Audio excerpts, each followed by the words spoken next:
อนอยู่นี่หมดแม่ปวดท้องมาซื้อปุ้นเฮ็ดงานในเฮือนในชาติก็บ่ได้บ่อยู่เฮือนว่าก็ได้เฮ็ดว่าไปให้ไปนี่ก็บ่ได้ไปให้ก็บ่ได้ไปหาหน่อไม้ก็บ่ได้หมดไปหาหน่อไม้ก็บ่ได้อีกโดยเฮาสิกินหยังบัดนี้สมมุติว่าเฮาบ่มีเงินได้ไปหาหน่อไม้กินก็บ่ได้บัดแต่วันเช้าไปหาเผื่อไว้วันเสาร์โดยแต่วันเช้าต้มกินวันอาทิตย์พี่น้อยเนาะตัดภาพตัดซองมาอีกบาทนี่ก็อยู่ทางบ้านของน้องไม้น้องไทยคือเก่าเด้อพี่น้องเด้อเนาะ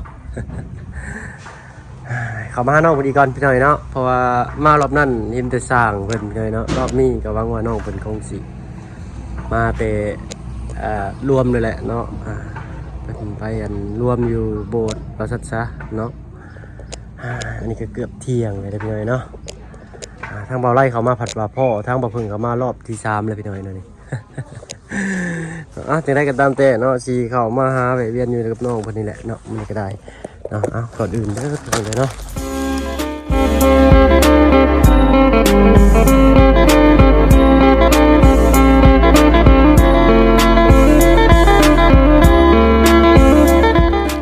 ทักทายเนาะกับทักทายสบายดีเนาะกับทักทายสบายดีผู้ใหญ่ใจดีเลยกับ FC ทุกท่านที่เข้ามาหาชมช่อง YouTube กับเพิ่งไกลไหลคือเก่าพี่หน่อยเนาะวันนี้เนาะก็ยังอยู่บ้านสองของน้องไม้น้องไทยเนาะเห็นเดิมเปิดจักรเพิ่นนี่หรือว่ามอไซค์เพิ่นอยู่นี่คือสิอยู่ดอกหน่อยเนาะน้องไม้น้องไทยเอ้ยน้องไม้เอาอยู่บ่เนาะ อยู่พี่หน่อยเนาะป่านนี้โอ้ยสบายดีน้องล่ะเด้อเนาะอยู่พร้อมหน้าพร้อมตาเนาะไอ้เขามาหาอันเต้าไอ้เขามาหารอบที่3เลยนี่เนาะจึงเห็นหาตัวยากขนาดน้องไม้เพิ่นเนาะปกติวันอาทิตย์นี้สิบ่ได้ไปไสเนาะเวียกงานก็บ่ได้เฮ็ดเนาะโดยเว้าดังๆนี่ก็ได้เนาะเพราะว่าอ้ายบ่มีไมค์เนาะโดยไมค์ไอ้เพเรียบร้อยเนาะเป็นไดสร้างเพิ่นฮักก็กลับเมืองยันเมื่อแล้วตอนเพิ่นอยู่อ้ายก็เข้ามาอยู่เนาะอ้ายเข้ามาเบิ่งอยู่เพราะว่ามาติดตามเบิ่งเนาะว่าฮอดไสมาอัปเดตให้ป้าลุงเพิ่นเบิ่งเนาะยังคิดฮอดเด้นะบ่าวบ่โอ้คิดฮอดคือกันหน่อยเนาะอ้ายก็เลยพาขึ้นมาก่อนทางลุงกับทางป้าบุญสารวัตรเพิ่นเนาะเอามื้อนี้บ่ได้ยังฝากต้อนน้อยเนาะมีแต่ขนมเอาไว้ปันกินโดยเนาะบ่เป็นหยังน้อยเนาะขึ้นเช้าเรียบร้อยบ่ถึงกันธนาคารนี่นอนเรียบร้อยนอนแต่เมื่อวานนี่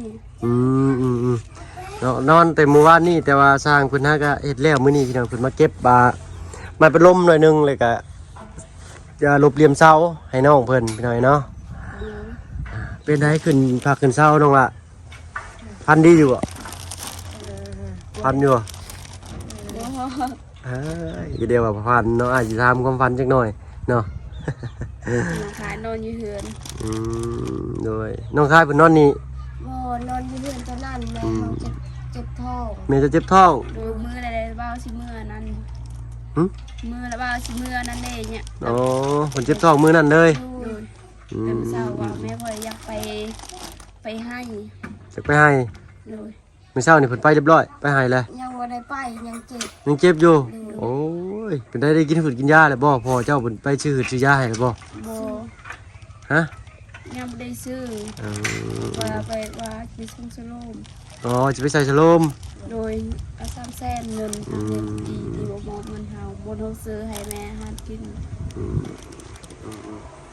ตอนนี้ก็บ่ได้มีเงินเข้าสโลมโดยดีใจแล้วแต่ตอนนั้นมีเงินซื้ออาหารให้แม่เนาะเร็วกันพี่น้อยเนาะ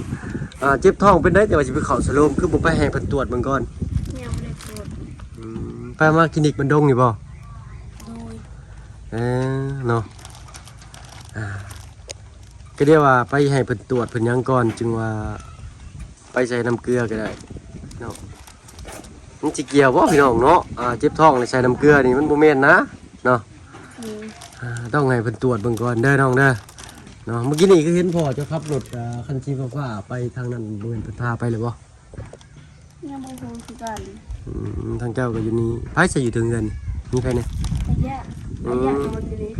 อายะเพิ่นมานอนอยู่พี่ โดย เดี๋ยวเจ้าก็มานอนพี่บ่น้องไม้ แต่เมื่อคืนนี่เรานอนอยู่นี่แต่มีแต่นอนกับแม่ โอ้ยเนาะ ว่าแม่สิกินข้าวจะให้เอาให้แม่กินข้าวว่าสิดื่มน้ ฮะ ำว่ายากว่านอนอยู่นี่หมดแม่ปวดท้อง อื เรา ม มีคนดูแล ก็เลยไปนอนอยู่พุ่นน้ โดยแบ่งกันนอน ำเลยเนาะ แต่มือนั้นนะมีคนเสียอยู่พอคอยนอนอยู่นะ เว้าเรื่องพื้นคนเสียกะแม่นไผเนาะน่าอันอ้ายน้องละน้อยบ่ โด โด ย ย เนาะสิเจ้าก็ฮู้บ่เนาะสิแต่พี่น้อยเนาะ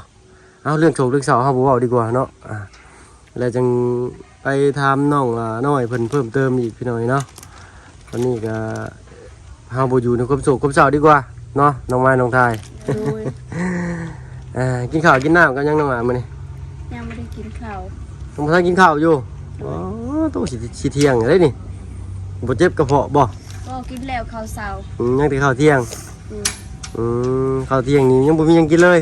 โดย อ๋อเลี้ยวกันบัดนี้ได้สิไปหาเนี่ยกินอะไรเนี่ยอยู่ได้กินได้บัดนี้ มีกันยังไปยังปลาซื้อปีนไก่ให้แม่ อืมเนาะยังมีเงินจุนเจืออยู่พี่น้อยเนาะยังพอได้ซื้อปิ้งไก่เนาะปิ้งไก่นี่มันสิได้อันนั้นได้ดอกคือบ่ซื้อเป็นแบบซีนมาเนาะจากโลนึงเลยก็มาเฮ็ดแห้งตากแห้งได้ บ่มีเงินวางแม่ให้แม่เน่ว่าแม่อยากกินหยัง เอาเงินที่เจ้าสิไปซื้อปิ้งไก่นี่ได้ซะ มาเงิน50ว่าซื้อแบ่งแน่มื้ออื่นแน่ นั่นแหละเงิน50,000นี่ครับไปซื้อซีนนี่มาแตกแห้งกินได้หลายมื้อได้โลนึงประมาณ80เนาะ50,000นี่ก็สิได้โลครึ่งโลกว่าๆเนาะซื้อ50,000นี่ก็มาเฮ็ดตากแห้งไว้มันสิได้กินหลายมื้อได้อ รู้แต่เมื่อวานนี่ซื้อปุ้นให้แม่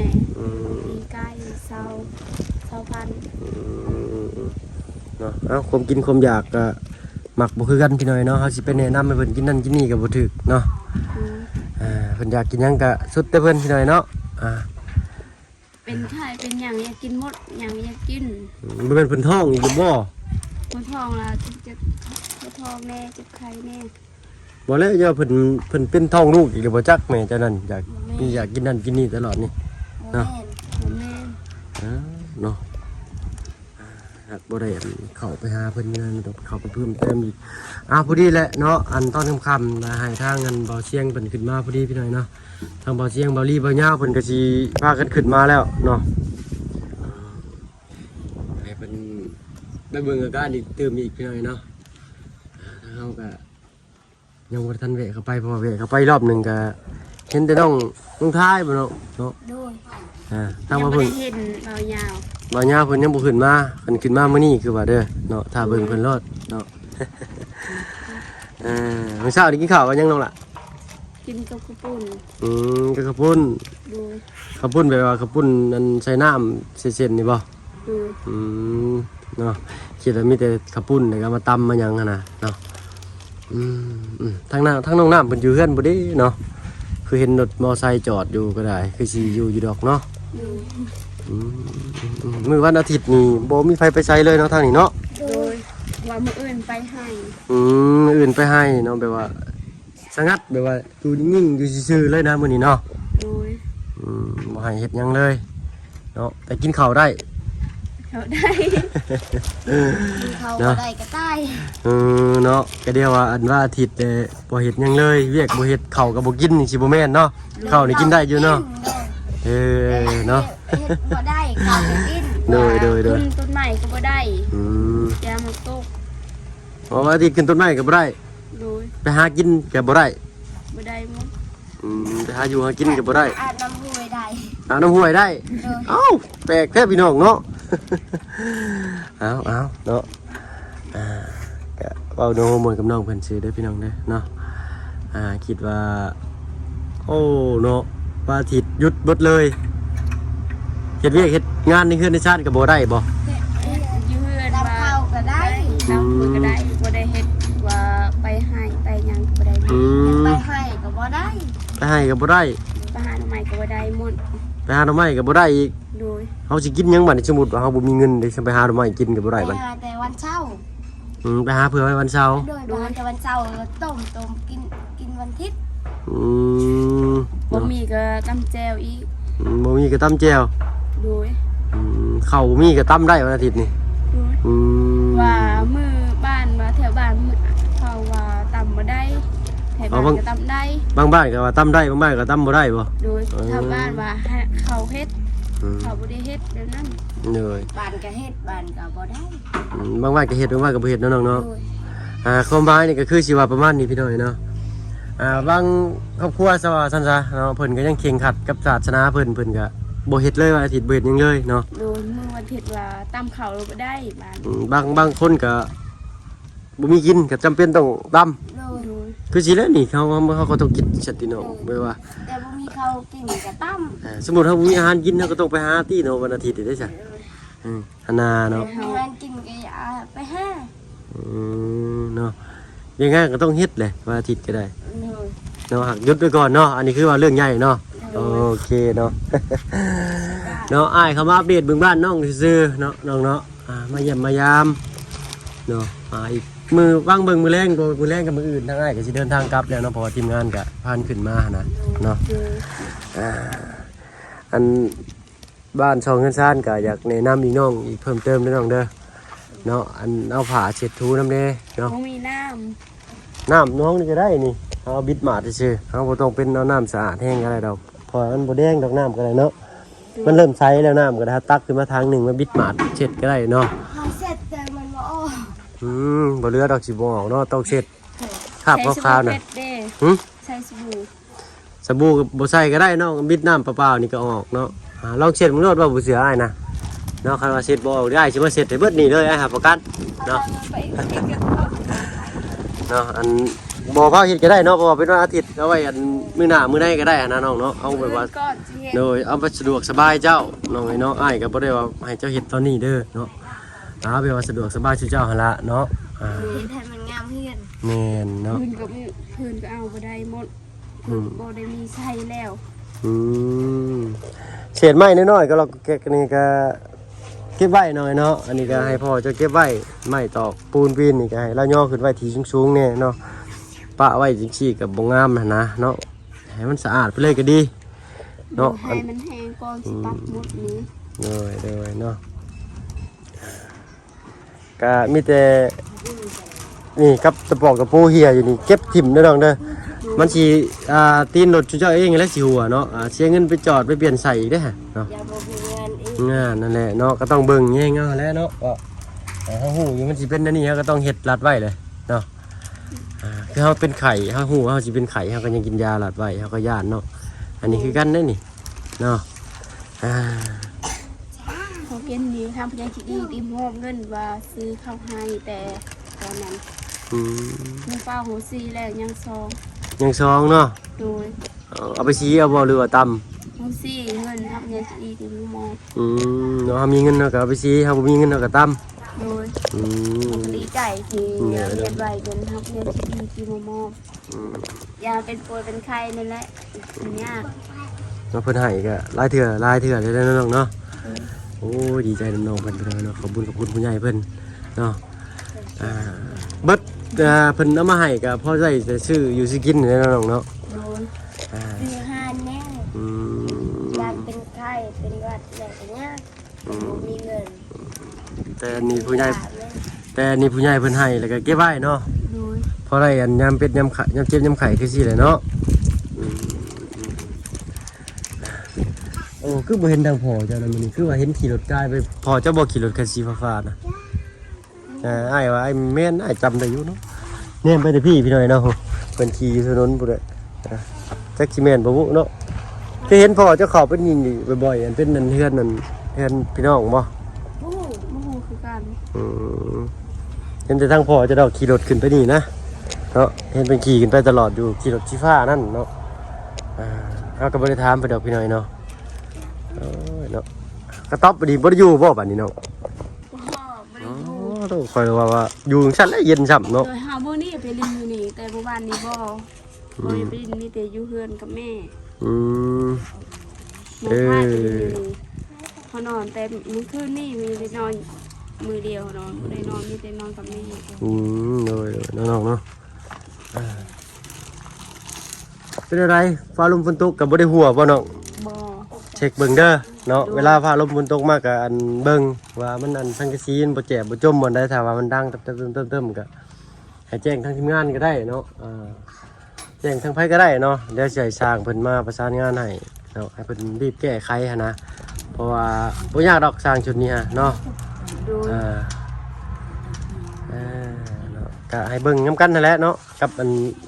ฝากบอกพ่อเจะนำด้วยน้องเด้อ โดย เนาะถ้าว่าเพิ่นว่างให้เพิ่นเช็ดก็ได้เนาะเป็นอันเป็นผนังบอกผนังบ้านนี่ก็ได้เนาะชุบน้ำบิดมาแล้วก็เช็ดนะเนาะเอาบางทีเฮาก็ญาติว่าเฮาเว้าหลายพูดก็บ่ดีได้อพี่น้องเนาะบอกเพิ่นหลายก็บ่ดีเอาก็มีแต่ให้ทางอันเจ้าเบิ่งแย่งเอาเองก็แล้วกันเนาะ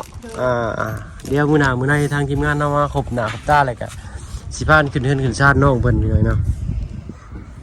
ต้องขึ้นเนาะน้องเนาะต้องแบบมีพิธีอีกหน่อยหนึงเนาะแต่ทางบ้านเจ้าต้องอันนี้ก็ขอบคุณพระเจ้าบ่ โดย เนาะแม่นคือกับบ้านน้องนั่น เขาห้องเพลงก้อน โดยเนาะโอ้ห้องเพลงก็ม่วนแน่นี่เนาะ โดย เป็นเพลงที่แบบว่าเพลงกัน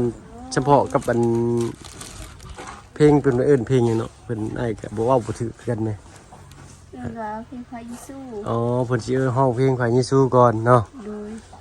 พระเยซูนี่เพิ่นมักฟังเพลงเนาะขึ้นเรือนก็ต้องห้องเพลงโดยเนาะ ว่าสิสิได้หยังก็คือกันสิได้รถ อ๋อได้รถก็ห้อง โดย ได้ข้าวได้น้ำก็ห้องบ่ห้องอ๋อเป็นเวียกแบบว่าสำคัญใหญ่ๆนี่ก็เพิ่นสิห้องเพลงพี่น้อย โด เนาะ ยแล้วแซมกินสองตัวไก่ก็ว่าสิขึ้นเทือนมาเขาพูดก่อน เนาะมีขึ้นเฮือนนี่มีหยังแหน่น้องทางบ้านจ้ะอ้ายก็บ่เคยถามมันนะก็ขึ้นหลายบ้านเนี่ยพี่น้อยเนาะแต่ว่าก็บ่ได้ถามมีแต่ถ่ายไปเนาะมีโอกาสก็อยากถามเบิ่งจักเทื่อหนึง เทวานี่ว่าเขากินว่ามีมาเขากินมากินไก่บ่มีว่าซื้ออยู่ในตลาดบ้านลูก โอ้กินม้าบ่ ดู โอ้ทางบ้านเจ้านี่ยังกินม้าอยู่เนาะ ดูบ่มีก็ว่าเขาซื้อหมูเด้อยู่ในเวียด เนาะหมูเนาะเป็นอาหารหลักของมนุษย์เฮาหน่อยเนาะจักสิว่าได้แหละเอาแนะนำก็จักสิแนะนำได้ก็สิบอกเพิ่นห้ามเพิ่นก็บ่ได้เนาะแต่ว่าได้ยินว่ากินม้านี่ก็ม่วนแน่เนาะเนาะทางบ้านเพิ่นเนาะวัดเพิ่นก็ยังขามาอยู่ตีเพิ่นนี่ก็ได้ มีข้าวมีมาเด้บ่มีหยังสร้างให้หมูกินว่าบ่มีเงิน หมูกับม้าได้แพงกว่ากันบัดนี้มันเอาราคามันสิพอกันนะ ว่าเขาขายมา300,000 400,000เท่านั้นบ่ได้แพง หมูเนี่ยต้องซื้อเป็นโต ดู เขาซื้อเป็นโลบ่ได้บ่ ว่าคนว่าซื้อโลว่าคนก็ซื้อโตมันเลยว่า800,000เท่านั้นก็ใหญ่แล้วไปซื้ออยู่ในเวียด เหนื่อยถ้าคือบ่ซื้อเอาเป็นโลแบบว่าเฮาบ่อยากมาขายอย่างนั้นนะแบบซื้อเอาแต่เป็นที่แบบเพิ่นเอามาขายอะนะแบบเป็นชิ้นหั่นเป็นโลมาสิเนาะเฮาว่ามันสิดีกว่าแล้วมันบ่มีการค้าสัตว์ตัดชีวิตขึ้นนะเนาะโอ้ยทางบ้านเพิ่นมีกินมาพี่น้อยเนาะขอโทษขออภัยหลายพี่น้อยเนาะ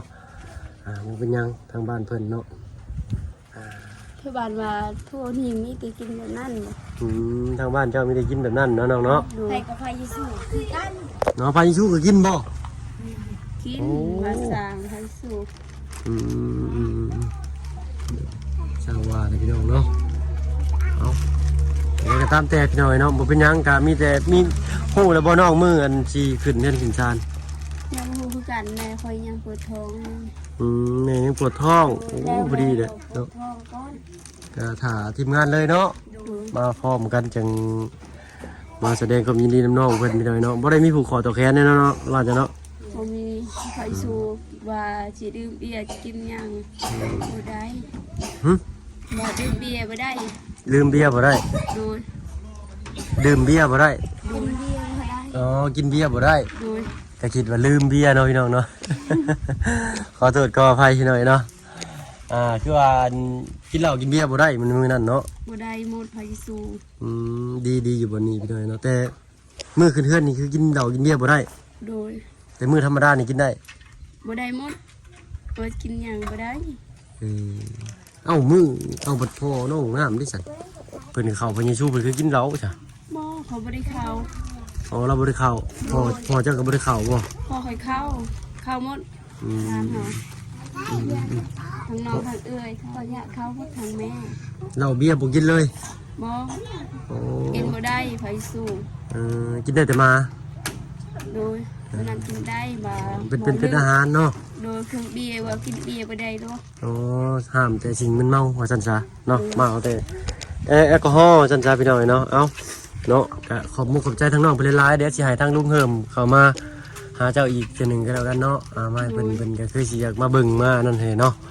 เห็นชาติบ้านช่องเนาะก็มีแต่เบิ่งแย่งเอาเลยน้องเอ้ยเนาะ โดย ทำความสะอาดเช็ดถู เฮ็ดให้มันสะอาด แม่นเลยเนาะเขาต้องเฮ็ดเด้อเขาบ่เว้าซื่อๆเด้อย ามของตัวเอง เนาะต้องเว้าแล้วต้องเฮ็ดเด้อโอเคบ่ โดย เนาะมามื้อหน้านี่ให้เห็นงามๆเด้อเนาะก่อนมื้อขึ้นเฮือนเนาะน้องเนาะ ว่าสิมื้ออื่นก่อนไปให้ก่อนว่าสิเป็นโมงซื้อเมื่อ หึ ไปให้ไปโอมัสลี อ๋อไปให้ไปเบิ่งมักซลี่แล้วก็4 โมงก็สิมาพี่คือเก่า โดย สิเมื่อเพิ่นเนาะสิเมื่อคือสิมาคือเก่า